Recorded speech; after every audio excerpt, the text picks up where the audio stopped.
लग्नानंतर होईलच प्रेम या मालिकेचा आजचा म्हणजे 31 जानेवारीचा भाग तुम्ही ऐकत आहात प्रेक्षकांनो. आणि आता पुढील भागांमध्ये तुम्हाला छान छान ट्विस्ट बघायला मिळणार आहे. कारण आता नंदिनी तिच्या आजीच्या गावाला पोहोचली आहे, तिच्या मामाच्या गावाला, जिथे यांचं लग्न होणार आहे. आणि तिथे एक ट्विस्ट आलाय.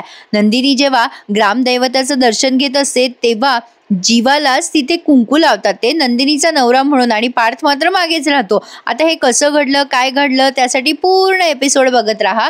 मी तुम्हाला छान डिटेलमध्ये समजेल असं पटापट आणि खूप मस्त आवाजात सांगणार आहे. तर पुढे बघा काय घडलंय. आता या पार्थने कपाट उघडलंय रम्याचं. तिने सांगितल्याप्रमाणे नंदिनी, तिचे आई बाबा आणि बहीण सगळे निघालेत प्रवासाला. आता काव्यामध्येच विचार करत असते की जीवा तिचा फोन का उचलत नाहीये. सकाळपासून 10-12 फोन केले पण एकदाही कॉल रिसीव्ह केला नाही, मेसेज सुद्धा केला नाही. आता ही आरुषी एकदम म्हणते, काय ग जीविकाला फोन लावतेस का? आणि काव्याचे बाबा विचारतात, काव्या कोण आहे ग जीविका? आणि काव्या घाबरते. आता इकडे जीवा पण काव्याचे मिस कॉल बघतो, पण आता तो इकडे टेन्शन मध्ये, कारण रम्याने आत्महत्येचा प्रयत्न केलाय ना, त्यामुळे त्याच्या घरचे सगळेच टेन्शन मध्ये. त्यामुळे जीवाला काव्याशी बोलायला वेळच मिळालेला नाहीये.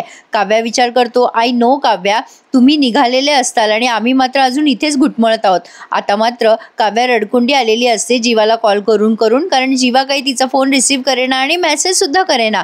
त्यामुळे दोघेही टेन्शनमध्ये असा सीन त्यांनी रंगवलाय. आता जीवाला कळेना काव्याला कसं सांगावं की हा प्रकार नेमका इथे काय घडलाय.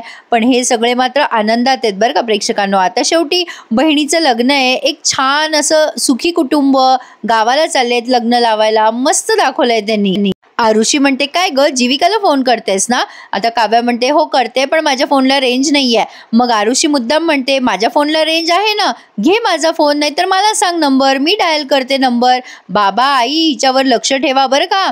आता मात्र काव्या चिडते आणि म्हणते, काय ग आरुषी, तुझ्या अभ्यासाच्या नंबरवर फोकस कर ना जरा, परीक्षेत बघ किती नंबर आलेत तुला. आता आरुषी म्हणते, आई मला तुमच्या या कन्येचं लक्षण काही ठीक दिसत नाही.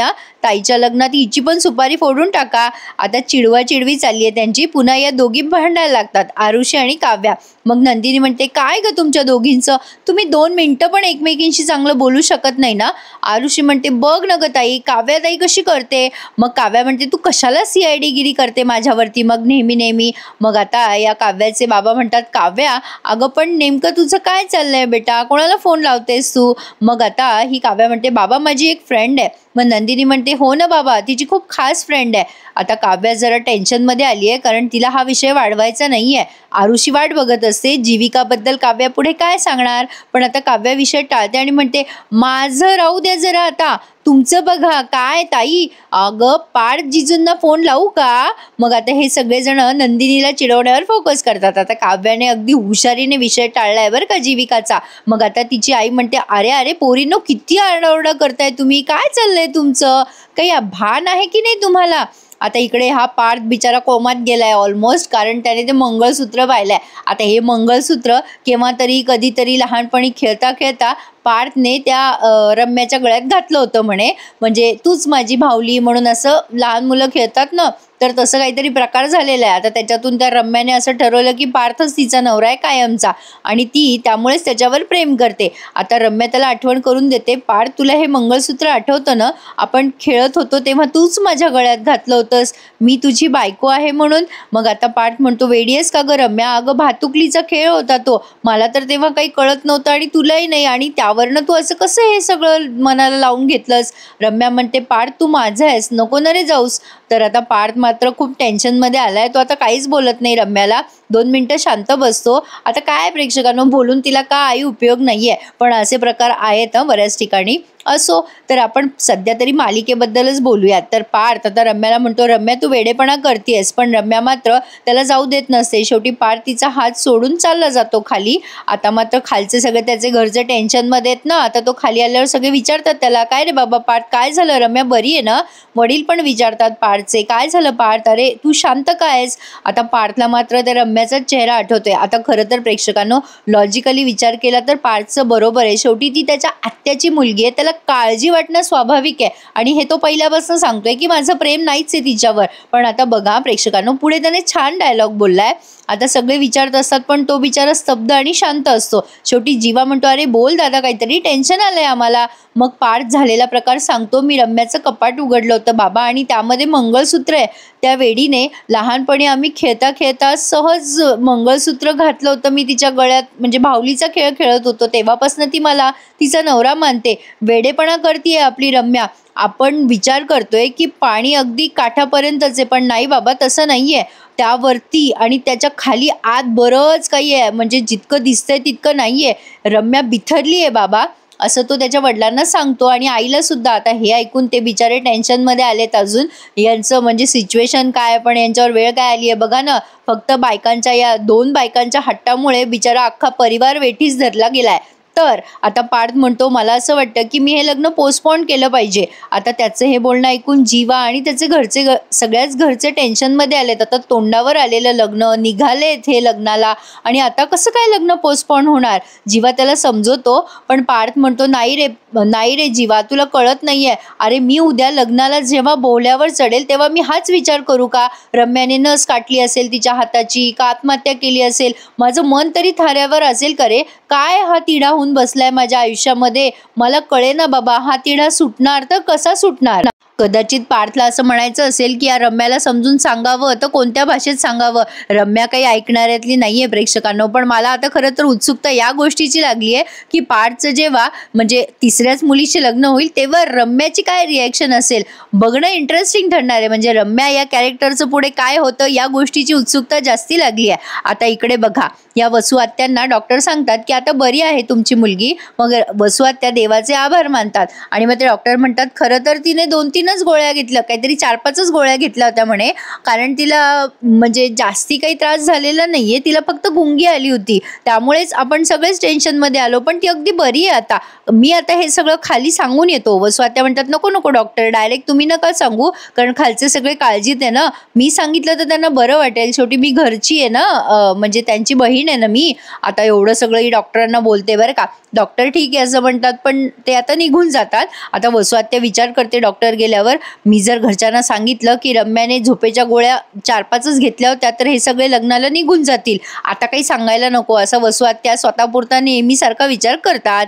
इकडे काव्या अजूनही टेन्शनमध्येच आहे की जीवाचा फोन तिला काय येत नाहीये, काय करत असेल जीवा. पण तरी सुद्धा बिचारी फॅमिलीमध्ये एकरूप झाली आहे आणि आता पुढे ती नंदिनीला चिडवते, काय ग ताई, आमचं सोड, पण तुझं सांग, हनीमूनला वगैरे कुठे जायचं प्लॅन केलंय की नाही. नंदिनी म्हणते, काव्या अगं काय, आईबाबा बसले तिथे. मग काव्या म्हणते, मग आईबाबांपासून काय लपणार आहे का, आईबाबांना काय कळणार नाही का तू हनीमूनला गेल्यावर. काव्या आता तिला चिडवते. मग नंदिनी छान लाजत असते. आता या दोघी जणी चिडवतात, बहिणी कुठे जाणार तुम्ही हनीमूनला, म्हणजे पॅरिसला जाणार का, लंडनला जाणार का. आणि नंदिनी म्हणत असते की अरे गप्प बसा, काय चाललंय तुमच्या दोघींचं. जसं या मालिके म्हणजे नेहमी दाखवतात ना, कशी चिडवाचिडवी करतात बहिणी तसं चाललंय. काव्या म्हणते, ए ताई, दिस इज नॉट फेअर, आम्ही पण येणार बरं का तुझ्यासोबत. आता दोघी चिडवायला लागतात पुन्हा. आरुषी म्हणते, हो आम्ही पण येणार, जिजूंना सांगा आमचं पण तिकीट काढायला. आणि हसायला लागतात नंदिनीला. मग आता काव्या म्हणते, बाबा तुम्हाला काय वाटतंय. मग आता नंदिनीची आई म्हणते, काय गो, कसला विषय काढताय आणि बाबांना काय विचारताय. अहो काही बोला नाही या पोरींना, गावाकडे गेल्यावर सगळे मला नावं ठेवतील, अशा कशा पोरी आहेत, काय बडबड करतात. आता ते बाबा म्हणतात, अगं असं काय करतेस, आता दिवसच आहेत पोरींचे. मग पुढे बघा, आता इकडे पारच्या घरामध्ये सगळी म्हणजे गंभीर सिच्युएशन आणि इकडे सगळे हे हसत खेळत मस्त लग्नाला चाललेत, असं त्यांनी छान दाखवलंय आज. आता ही पारची आई म्हणते, मानिनी, अरे वेडा आहेस का पार, अरे आता ही काय वेळ आहे का लग्न पुढे ढकलण्याची. अरे ते सगळेजण निघालेत लग्नाला, नंदिनी तुझी वाट बघते तिकडे बोल्यावरती, ती वाट बघणारे पार्थ, आणि तू आता म्हणतोयस की हे सगळं आता पुढे ढकलावं. अरे खरं तर रम्याने जेव्हा तुझ्याबद्दल सांगितलं तू त्या गोष्टीचा तेव्हाच विचार करायला पाहिजे होता. हे मात्र खरं बोलल्या प्रेक्षकांनो मानिनीताई. मग पार्थ म्हणतो, अगाई मग मी आता काय करू. मग मानिनीताई म्हणतात की तू सगळा विचार सोडून दे, रम्याचा इतका विचार करू नकोस, आम्ही आहोत ना तिला सांभाळायला. आता पार्थ बिचारा डोळे लावून घेतो आणि म्हणतो, अगं आता आई काय करू मी, तूच सांग. मानिनीताई आणि ते पार्थ पार्थचे बाबा त्याला समजवतात की हे बघ तू या सगळ्या गोष्टींचा विचार नको करूस, आम्ही आहोत ना मोठी माणसं, आम्ही बघून घेऊ. हे बघ आपण त्यांना शब्द दिलाय नंदिनीचं आणि तुझं लग्न होणार, आपण आता अशी माघार नाही घेऊ शकत. आता पार्थला ते खूप समजवतात सगळे मिळून आणि जीवा म्हणतो भाई तू इथलं टेन्शन घेऊ नकोस, तू जा तिथे, मी आहे ना इथे, मी इथलं सगळं हँडल करतो आणि हे सगळं हँडल झालं की मी तिथे लग्नाला पोहोचीन की, पण मी येईपर्यंत लग्न करू नकोस हा भाई. आता हा डायलॉग ऍक्च्युली त्यांनी पुढे दाखवलाय. आता हे सगळे समजवतात पार्थला आणि पार्थला ते पटतं की चला आपले घरचे आहेत ते रम्याची काळजी घेतील, आपण असं नंदिनीला तात्काळ ठेवू शकत नाही, हे त्याला पटलंय. आणि आता तो कन्व्हिन्स होतो सगळ्यांनी समजून सांगितल्यानंतर आणि जीवा म्हणतो भाई तू टेन्शन मत ले, मैं हूं ना यहाँ पर, असं तो त्याला दिलासा देतो. आणि आता जीवाच्या भरोशावर तो तिथून निघालाय असं म्हणायला हरकत नाहीये. आता पुढे बघा प्रेक्षकांनो, जीवा जेव्हा हे सगळं बोलत असतो तेव्हा वसू आत्यांनी हे सगळं ऐकलंय आणि वसू आत्यांना कळलंय की नेहमीप्रमाणे त्यांची घरात किंमत शून्य आहे. कारण त्या पुढे तमाशाच तसा करणार आहेत ना प्रेक्षकांनो, काय करणार. आता पुढे बघा हे निघालेत सगळे लग्नाला आणि आता पार्थ सुद्धा निघालाय. वसू आत्या ते सगळं ऐकते आणि आता ठरवते की रम्याला चांगलंच ओरडायचं. आता रम्याकडे गेल्यात वसू आत्या तिच्या खोलीमध्ये. पार्थ आता निघालाय लग्नासाठी. जाताना जीवाला सांगून जातो की काळजी घे हं रम्याची, जीवा ठीक आहे भाई तू टेन्शन घेऊ नकोस असं म्हणतो.